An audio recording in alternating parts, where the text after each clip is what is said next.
Speed. Marker. And action.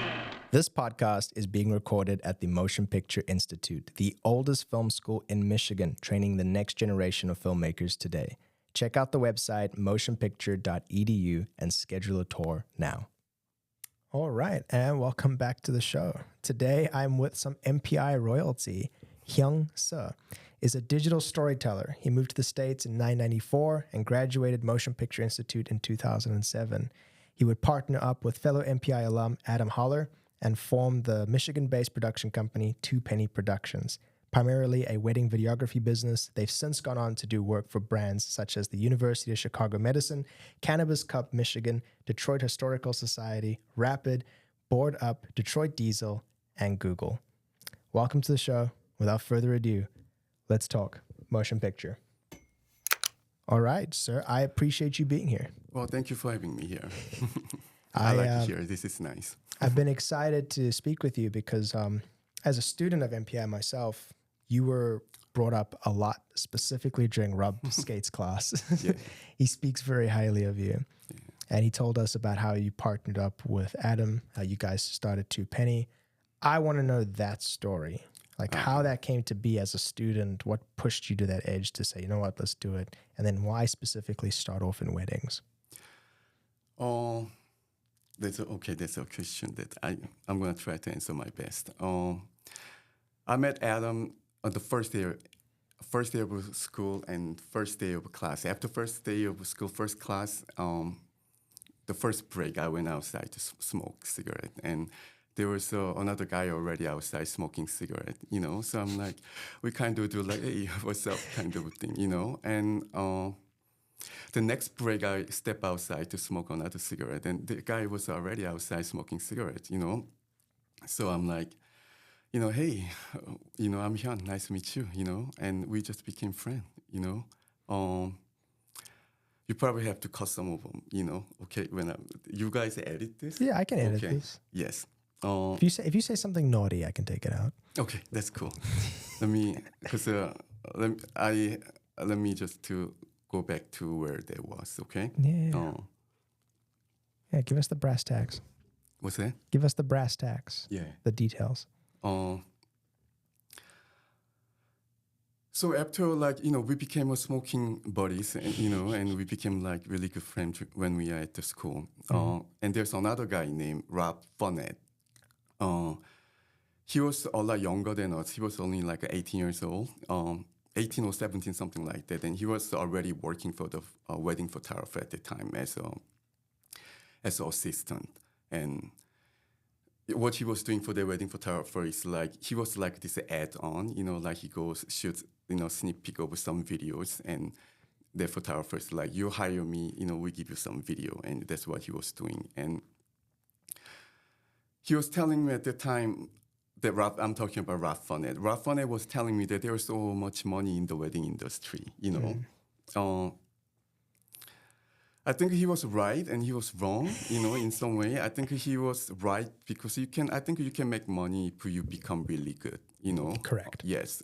I mean, any industry, if you become like really good, you're going to make money. So wedding, if you become really good and you deal with a high-end client, high-end planner, then you make money.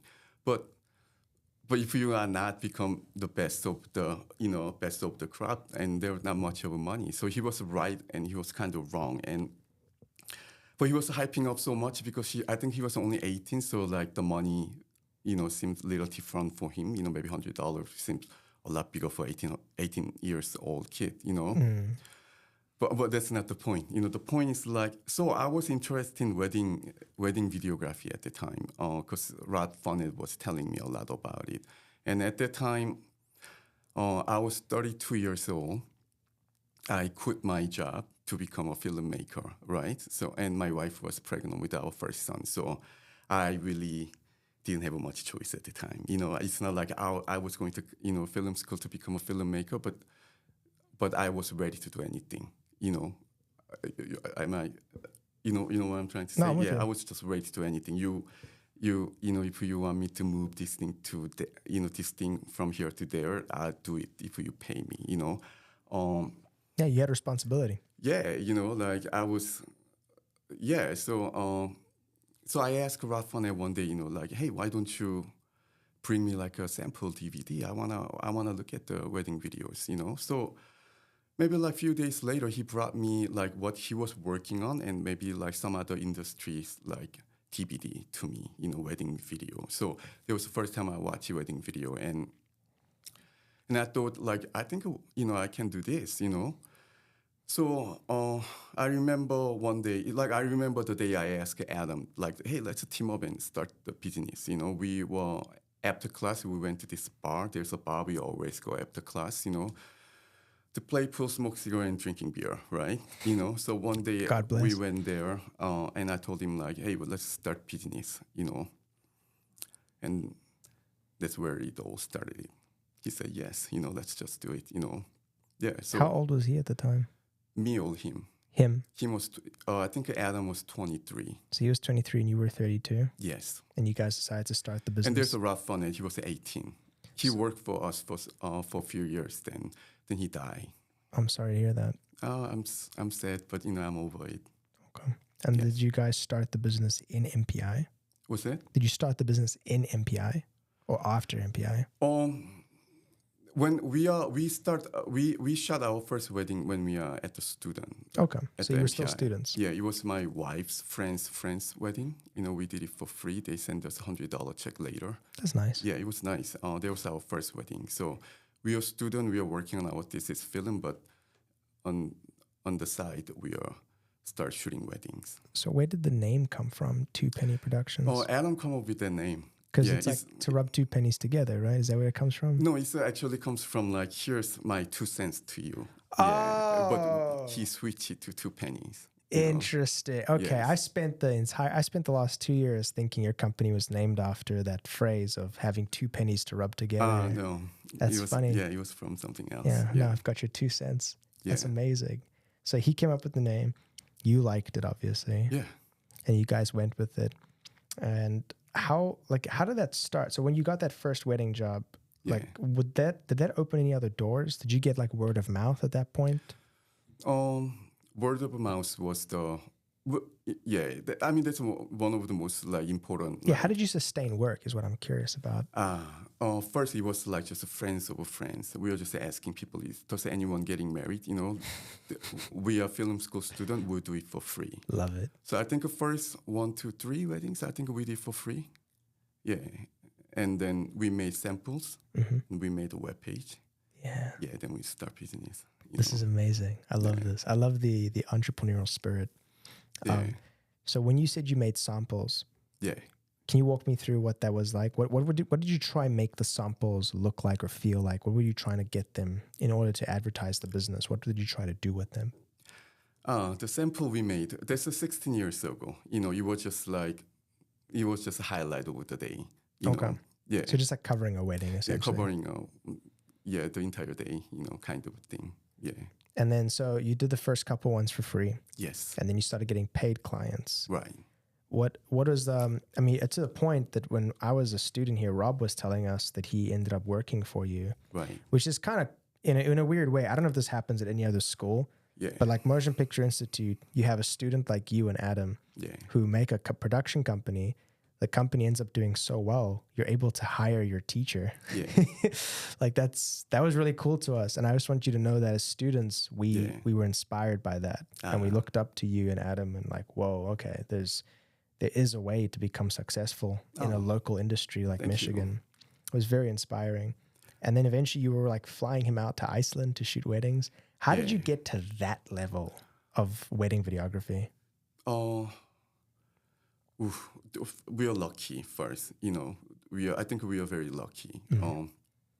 How does a client like that find out about you? How did they find out about us?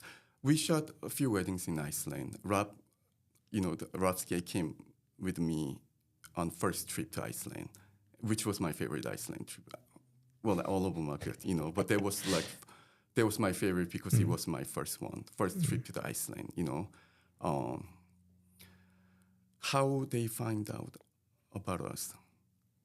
See, like that first Iceland trip, we are already established in some way, but So they probably heard about us. But I feel like I think I need to explain how we get to that. I think that's what you're asking, how we get to the point that there's the people who are willing to pay us to fly to Iceland. Yeah. How do you get to that level of work? Like I said, I was lucky. We are lucky, because when we graduate from MPI that year, I remember, Rob Skate was my favorite teacher when I was going to school here. I wanted to like him so much, but I don't think he really recognized me, but yeah, He's he a was cool my cat. favorite teacher. And our final test, right, was the putting this film into this magazine inside of this rubber, pocket thing. So there was no digital,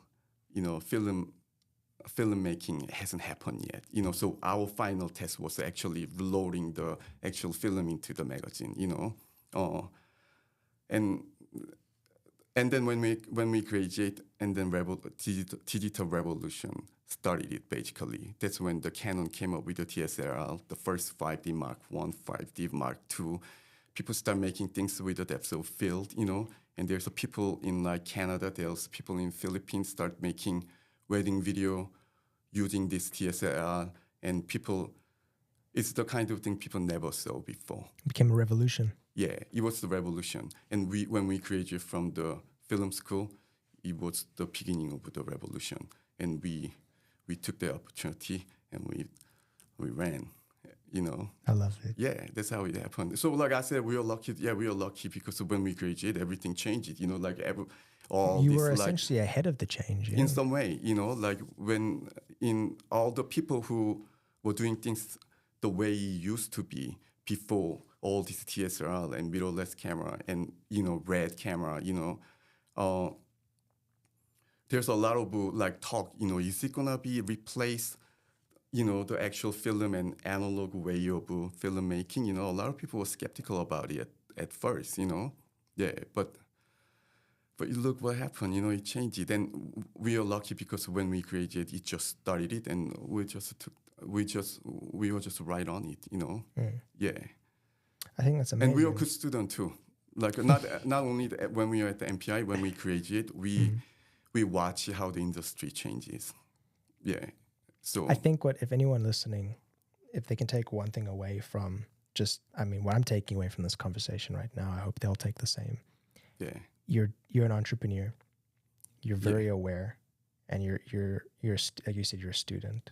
You're studying not just like the landscape, but the technology. You're studying the industry, the business, and it's very fascinating because like looking through your website, the Two Penny Production website. I'll leave a link for it in the description.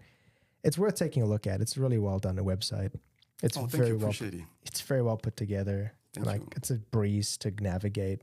And I'm like, oh, this is fascinating because these two film students started off doing like wedding videography, and now they're working with like Google. Like this production company at some point reached like a crescendo. And now I'm curious to know how that happened. When did Two Penny Production go from, your local videography company to being a, recognized local production company in Metro Detroit? I think the first 5 years, maybe first 8 years, me, Adam, Rob Skate, Rob Fonet, all of us, like we are crazy about this, like it was like we are just crazy about it. We are taking this like we are determined to take this thing to the next level. Mm-hmm. It wasn't about even the money. I got into wedding industry solely for the money at first. I wanted to make money. But it changed it. When we start creating something that so new, and people, not only our client but industry is starting to recognizing us and appreciate us. We had a different kind of energy going, like a synergy, as a team, It's like, like 1993 Lakers, you cannot beat them. It's like, we are like something like that. We are very close to. Mamba mentality, man. Yeah, we are like, it was just there was a very healthy competition going on between us, Yeah, it was just a great time. first 7-8 years, And that's what allowed you to like expand the business? That's when we get the recognition from like everywhere. Yeah, that's when people flew us to France, Mexico, Iceland, and all that was happening at the time. Yeah. So yeah, I want to know about this. I want to know how like this growth happened and like how you guys handled that growth, and Just like we had a burning fire inside of us, which is, I know it sounds very cliche, but like it was like a madman breathing wedding, sleeping wedding, dreaming about wedding. You know what I'm saying? It was just crazy about it. Like what was the work schedule like at that time? Was it manageable? Was it balanced, or was it chaotic? There were years there was we when we first started it, and I think it was second year or third years. When we are taking so much work that we couldn't handle. There was a time. But it took us few time. When you say like you call me entrepreneur, I kind of like roll my eyes because I think there's a. My apologies. No, that's fine. Like when you start a production company, you can be a creator and you need to be a businessman. Those are two different things. We are a lot better creator than businessmen when we first started it. We didn't know that it takes time. There's study in here. It is different kind of an animal. You give me a camera and computer, I go shoot and edit, and it's gonna be great. But take this thing and are you gonna be able to sell it to like a stranger? That's a different kind of thing. So. Yeah, for us, it was all this time. It was a learning experience. Recognizing, wow, we need to looking at this separately. Something like that. Am I making any sense? No, I think what I want to ask there, because that brought up such an interesting point. You guys were great creatives, but bad businessmen, and then in forcing yourself to be in this industry and to make good quality work, which you were capable of, you had to learn the business. Right. Would you say now you're a good businessman? We are so much better than we used to be. We are mature as a business. I mean, I guess I'm telling. That's a really interesting question. No, I love how honest you are. I really do. Yeah, that's an interesting question. We are so much better than we were. Because what you're asking, like, if we had any crazy situation, we did have a crazy situation. We are taking more work than we could handle. First, third year, fourth year, people were just they were just calling us. They're changing their wedding date. 4 weddings? Okay. Yes. And we are like, whoa, let's go do it, double booking weekend after weekend after weekend after shooting, Yeah, and then after all the footage we got to handle and maintaining the quality, it was hell for those few years. Just for someone there are people who are listening to this who are film students who understand kind of what's going into film production. Right. There's comrades, people in the film business who know what it takes. Can you break down in the easiest, simplest way possible for someone who doesn't know what goes into shooting a wedding, like at the highest level you've done it, like what kind of a beast that is? Shooting wedding? Yeah. I guess like you need to know wedding. You need to know the game. I see this like I looking at it as a game. I tell like two penny guys. Some people go Saturday. You go out with your buddies play golf. I feel like I go to wedding and we shoot wedding, and I feel like that's almost equivalent. I'm having fun with my buddies. It's like playing golf. It's like playing sports. You kind of have to see that. But if you play. But golf is more individual sports, but shooting wedding is more like a group sports. It's like playing soccer. You have your role. You need to know where your man is standing. So it's important to know the game, which is a wedding. And another thing is like you need to have a good teamwork. If I go into detail, it's gonna go crazy. But no, I know. Yes. I just because there's so much like. Just so you know, I have like basic understanding of shooting weddings because one of the first cinematographers I ever worked with on my narrative work, he was a wedding videographer in Cape Town, South Africa. Oh, that's cool. Yeah, shout out to Ismael Dos Ramos, really cool cat, very talented guy. Yeah. And I remember he was the first real person like with camera experience I'd met. And he was telling me like what goes into shooting a wedding and how he has to plan for certain moments. Yeah. You got to plan for the vows. You got to make sure your batteries are there. You got to make sure you have the right lens on. Yeah. Because you can't miss vows. Right. Because then it's done. Yeah. They're not going to redo it for you. Yeah. Right? There's things like when the bride walks down the aisle. That's important. So there's moments like that I mean, I'm assuming you prep for yourself. And Yes. do you schedule that? Like, I mean, I hate to make it as rudimentary as this. Like in a call sheet, do you have like shots written down, like a shot list almost? No. Or do you improvise it? We don't. But we do. There's what you just saying, like, you know, when they exchange vows or bride walking on the aisle, you know, the groom see the bride for the first time, you know, all that. There's a scene when I said you need to know the game. That's like a part of a game. You need to know this game, what's gonna happen, you know, and then we kind of, because every wedding they getting married in different places. They're someone may be taller than my tripod, you know, so I need to come up with a different kind of angle. You know, a lot of variation going into that day, you know. So game changes all the time, you know. But we know the scene, we know the game, you know. So yeah, we don't have like a call sheet or anything like that. But we do when we get there. We know. It's been so long time, man. It's 16 years. No, I know. Yes. It's interesting because there's people who are going to listen to this. Yes. Who want to do this. Yeah. Who want to get into this. And I don't think you and I both know how much they'll benefit from your insight, right? Listening to how you handled it. I think if there's anything they should take away, that metaphor, that analogy of a soccer team, that I've never heard that before and I like it a lot. I like the idea of treating a film shoot, something as high stake as a wedding. Like if you're not in the right place at the right time, it's over. It's like treating something that intense of an environment as something as fun as like playing the game. Yeah. There's something beautiful about that mentality that I'm assuming makes your shoots fly like smooth as butter. Everyone has a good time. Everyone knows their responsibility and everyone's passionate, which is the most important thing. Yeah. There's a time that we definitely like checked out, you know. Yeah. But interesting. Yeah. Break that down for me. It's doing the same thing over and over, you know.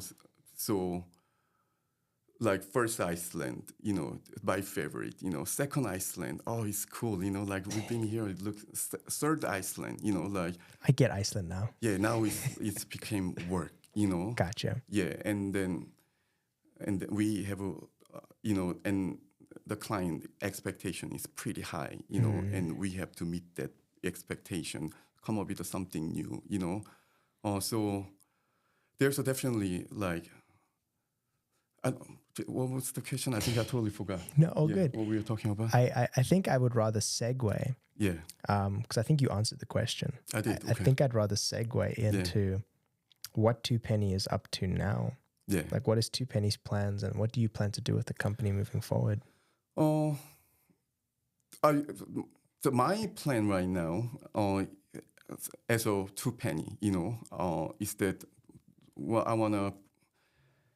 I've been telling like this year, especially other Two Penny guys, like we're gonna every wedding, let's make a masterpiece, you know, because like I said, you know, there was a time that we just to throw ourselves in there to make something special, and there's a years that we all checked out, you know, not only mentally checked out, we got other works came to us, you know, so then I think it was the beginning of this year. Like I looked to like what other people are doing in the wedding industry. I haven't done that for many years. Excuse me, you know. I can cut that out. Don't worry about it. Then I was so impressed by like all these new people out there doing something new and something great, you know. Like, and I'm telling Adam, like, I never heard of all these people, you know. These are all new kids, you know, like doing all this thing, you know, great work, you know. And I just told, you know, Adam and everybody, you know, like, you know, let's show them, you know, like. Let's show them who's boss. Let's just play this game again, you know, like there's new players out there, you know. I love the competitive spirit. I mean, it's a game, you know, so we are trying to play the game more seriously this year. I think that's my goal. When you ask, like, that's our plan, you know, it's for the legacy now. Legacy? Yeah. Oh, this is dope. Now we're entering some fun stuff. All right. So I think building on that mentality, because you guys you're a household name at this point. It seems like you're also sticking it on top of the trends. Is there like a lot of trends in wedding videography that come up and down that you have to accommodate for that Yeah. people now want to? Yeah. I'm assuming drone technology specifically took a huge. Oh yeah, years. It's been years. Yes. Right, that must have been a big change. Where now people want drone shots. They want the bird's eye view. They want the landscapes. Yeah. So like, how do you accommodate for these types of trends? Oh, just stay true to ourselves. Yeah, that's it. Like there's a people out there doing something new. Just like we were once. But I do believe that when you are doing certain thing in a certain way for so long time, then it's become your style. And I'm not in the position to change what we've been doing for all these years. I like what we're doing. There's people still appreciate what we do. So keep doing what we're doing to build our legacy. Yeah, no, and I guess when it comes to legacy, as a digital storyteller, Yes. which I love that title, and that's how you label yourself. Yeah, I came up with that term. Yeah, shout out to you, sir, for digital storyteller before 16 years ago. before these digital content creators and so forth. Yeah, like I said in the beginning of this conversation, this feels like MPI royalty, because a lot of the people I've met who have come from MPI speak highly of you, speak highly of Adam. Thank you. My Appreciate lecturers, and like I said, it's inspiring. It's inspiring what you guys were able to do. And now it's fascinating that someone who runs a local business, a local successful business in the field that I care about, is worried, or not necessarily worried, but their focus is on legacy. It's not profit. It's not like beating the competition. It's legacy. Yes. And I find that interesting. Why exactly is so important to you? And I guess because eventually one day, you're going to move on, right? Whether you leave the company, whether, life takes its course. Right. Why does legacy matter so much to you as a digital storyteller? Why not? All right, guys, that's the show. It's like, I know, I knew a long time ago that I'm not going to become a millionaire by doing somebody's wedding, So I took that idea already out of a window, And isn't life is something you're giving the meaning to it, At this point, me and Adam have nothing to prove, we shot wedding in everywhere, everywhere in the world, nothing to prove. We can do it, So what's left, You said that move on to where, Like I'm just telling, us. I'm telling us like, hey,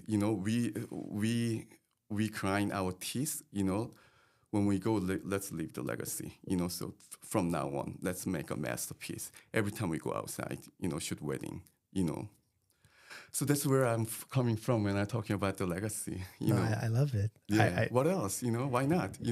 I can't disagree. It's a perfect reason. That's great reason to go and have fun.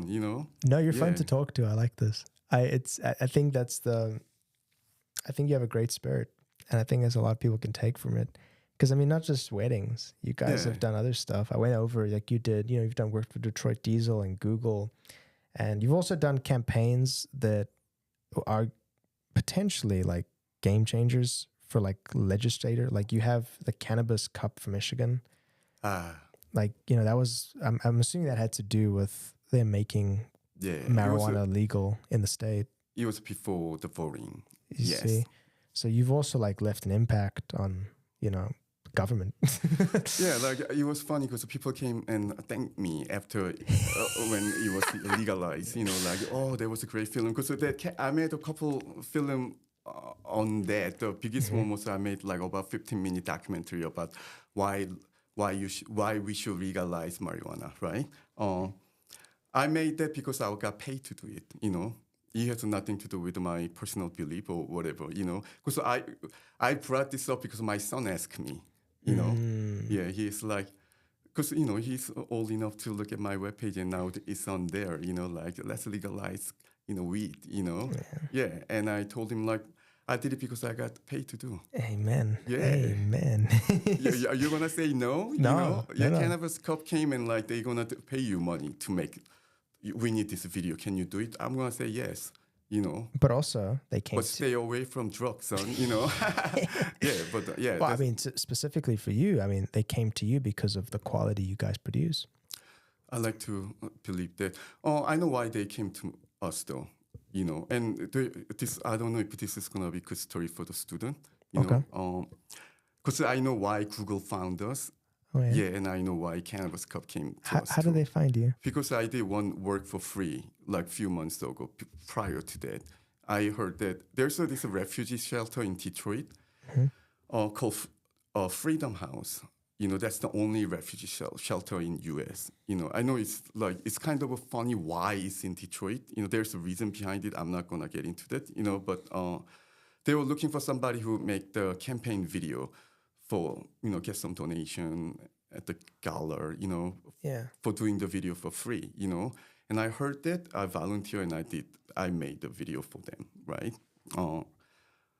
I think I spent, I don't know, you know, because I did it because, I mean, I did it out of curiosity more than generosity, you know. Because when I heard it, I was just curious about like refugee camp in Detroit, you know. I went down there, I made that film, and I put that on the YouTube, and Google saw that, and Cannabis Cup saw that, you know. So when Google came because that project was about a year-long project, they took us to San Francisco, Miami, Denver, and we shot something in Detroit. You know, it was like year-long project. So I became friends with those people at Google, you know, because we meet and we shoot and we have a meeting. And I asked them like, you know, how did you find out about us, you know? And they said that, the person said that we really like what you guys did at the Freedom House, you know? And Cannabis Cup, they say the same thing, you know? So sometimes when you do something for free, you know, but it might bring you something good later, you know. No, I love that. Yeah, so keep that in mind, you know. I mean, we had a guy earlier today, Zeke Anders. He said something similar. It's how he got his start in commercial directing. He did these like spec shoots, and then companies liked it, and one company liked it so much that it went from 3 videos to 5 years worth of work. And I think that's incredible. Those things actually happen more often than you think. You know, yeah. Because after all, it's like it's people and people. You know, we call it business. You know, but you need to connect. The client wants to connect with you too. You know, apparently the people in charge, like we are sharing the same idea. You know, so they like us. Yeah, and the client want to reach people, and you're their means of reaching people. Yeah, it was not because we are the best in Detroit. You know, it was because we are online with their identity. You know what I'm saying? Yeah, I'm with you. Yeah, their project identity, you know. So we are lucky. I was lucky, you know, to heard about it and go through that, you know. All right. And how do you feel about this experience today? Did you enjoy yourself? It was really fun. Are we done? No, I've got one more question, but I'm making sure that you're comfortable. Oh no, this is fun. I'm glad. Yes. I want to know. There's a lot of people that I know there's a lot of people that are gonna listen to this because MPI, as long as Rob Skates has been here, Rob Skates praises Two Penny Productions. Rob. And so I know my classmates, if you're listening to this now, I know that you're probably going to want to know the same thing. And that is from your experience at the level you're at, from where you started, which is where we're starting. Yeah. You know, what advice do you have? Is there anything you want to like leave with us? Oof. You know, like my dad always tell me, don't give advice unless they ask you, you know. So he's basically like, just, you know, keep it to yourself, you know. Talk less, smile more. Yeah. But if I am asking. yeah, you know, like it's really hard thing to give people advice, especially students. But okay, let's rephrase the question then. Yeah. In your experience, how long have you been in the industry for now? 16 years. 16 years? Yes. So in almost 2 decades worth of work experience, work-life balance, Yeah. family, raising a profitable company, in all that mayhem, what is the one thing that you believe has allowed you to stay sound of mind and to remain content and happy with the life you have? That question is harder than the first question. I know it's a trick question. Yes, I'm gonna answer to your first question because I think I have a better, more practical answer All good. to the first. I do question. it on purpose. I hope you know that. Yeah. Well, then you succeed. Okay. If I may give advice to the MPI student right now, then I will tell them to get a camera and get a tripod. Nowadays, you can get like a nice camera on the $1,000 that you can basically shoot commercial with it, And tripod, good study tripod, you can get it on the $100. If you don't have money, get a job. Save up the money. If you wanna be a filmmaker, Amen. you need to have something in your hand all the time. And you shoot, you edit, you edit, you upload it to YouTube, put it on the Instagram, see if you can build your audience base, and you just need to try to find your place in this world. You just need to keep hustling, And I wish you guys the best luck. Well, sir, Yes. you're the example. Thank you. And for one, I think it was a great privilege for me to sit here and speak with you today. Likewise. I've really, really appreciated this. And I just feel honored that I got to pick your brain. Thank you, man. Appreciate it. And then to commit this to footage for people to see on the internet forever. That's part of their legacy. Cool. Sir, appreciate you. Thank All you. right, guys, that was Let's Talk Motion Picture. Thank you.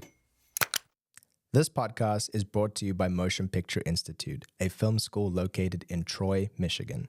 If you'd like to know more about our extensive one-year filmmaking program, please check out the website at motionpicture.edu and schedule a tour today.